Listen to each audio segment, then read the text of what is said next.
In this video, I'm breaking down my Ichigo Kurosaki sketch. I hope I pronounced that correctly.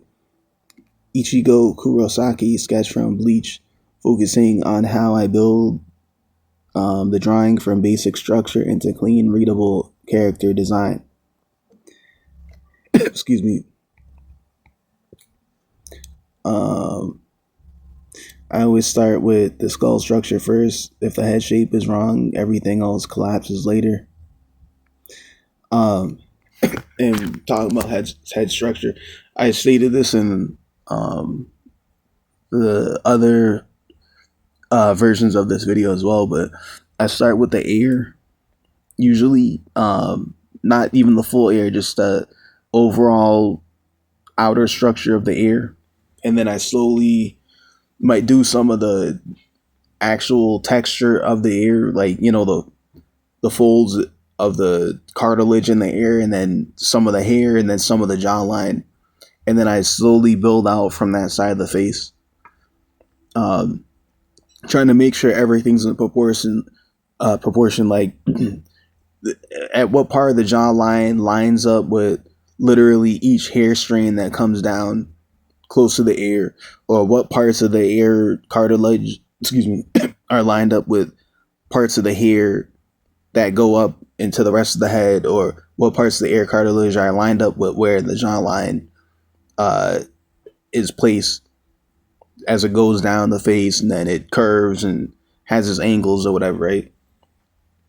So I slowly make sure all that lines up, and just keep building farther out. And before all that, there's a skeleton, which is just like the guidelines of where everything's gonna be placed. So that's like a stick figure with the ball joints, as I said, drawn lightly. Some of it might not be shown in some of these videos. But when I'm drilling and practicing the same exact sketch over and over, I always do that, obviously, and then slowly build out the head structure. And yeah, for Ichigo, I'm thinking about a slightly elongated face with a strong jaw to match his aggressive personality. I messed up on the jaw structure a little bit on the area, the side of the face that it's currently showing me drawing.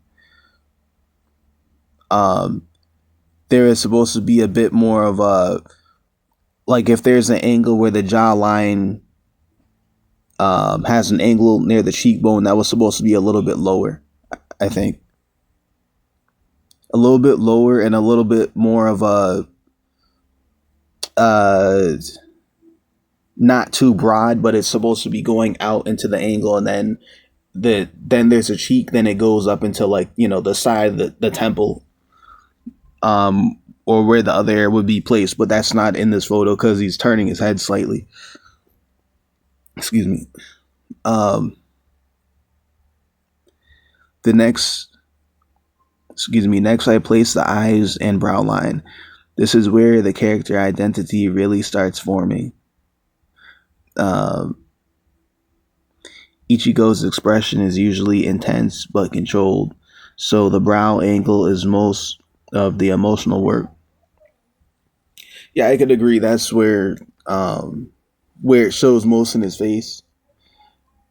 As a matter of fact, you could even, if I even think about it a little bit, that's where you could tell where the emotion comes from, or like their mood or their tone or their vibe. That's has to do with a lot of characters. Obviously their mouth as well. Even regardless of what it is, or what show it is, like, you hear the characters speak and talk, and they have their own persona, and then you see their facial expressions. That obviously makes up the entire idea of what that character's mood is. But for example, if you look at a show like Dragon Ball Z, it's kind of funny. That was one of the first shows you would hear people say things like, "Oh, they're so intense that the characters, they'll look like they're angry and be smiling at the same time." Like, that's something Vegeta would have, right?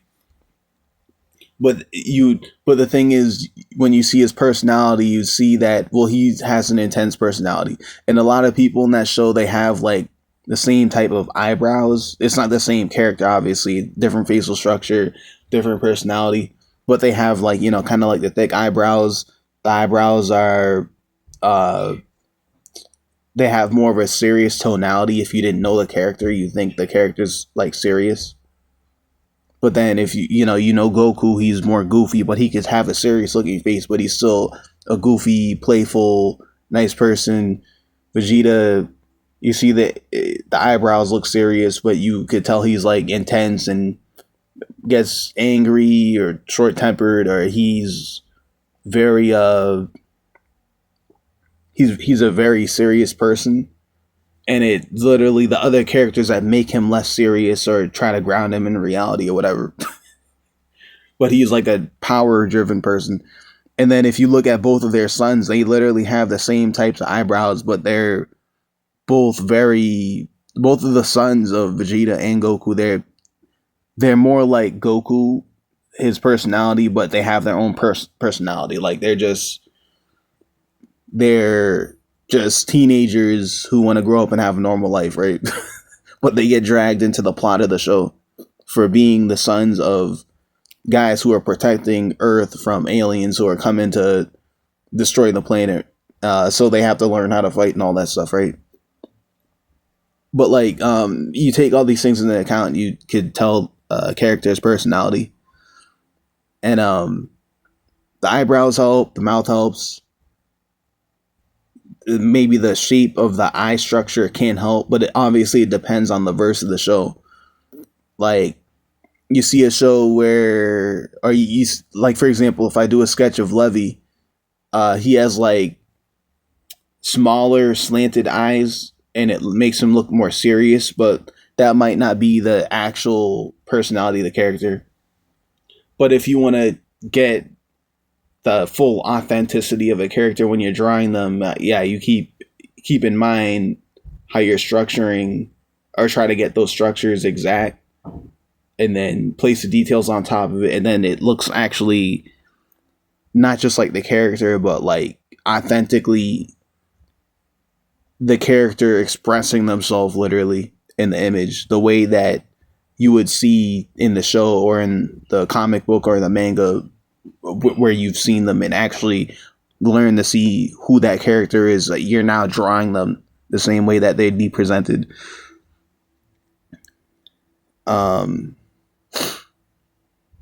His hair is one of the most important parts of the design, so I keep it loose and directional instead of rigid. I want motion even in a still sketch. So I'm a little bit past that in the drawing here, but yeah, like it has its own unique characteristics. Like, if I was off about the overall idea of the hair, people could maybe still tell it was Ichigo, but they could see that, his hair is not usually the way it would be. It has its own distinct characteristics, obviously. Now I refine key lines while intentionally leaving parts rough.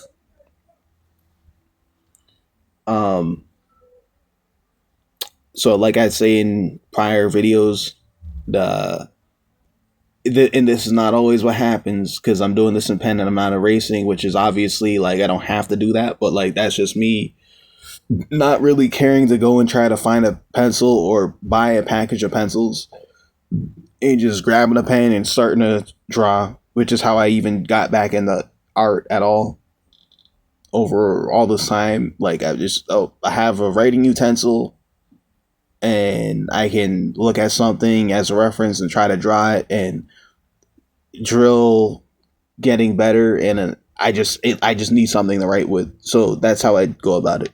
But because that there's less room for error, can't if I draw lighter lines and go over them dark, or the lighter lines are guidelines, I can't erase those either. So I have to make sure that I'm not pushing too intensely when I draw those. Even if you have to erase those, maybe a person could tell you erase, but it's not even about whether you erase or not. It's about just getting it correct, obviously. Because if you get it correct, it means you've improved, and if that's your goal, then you are achieving your goal.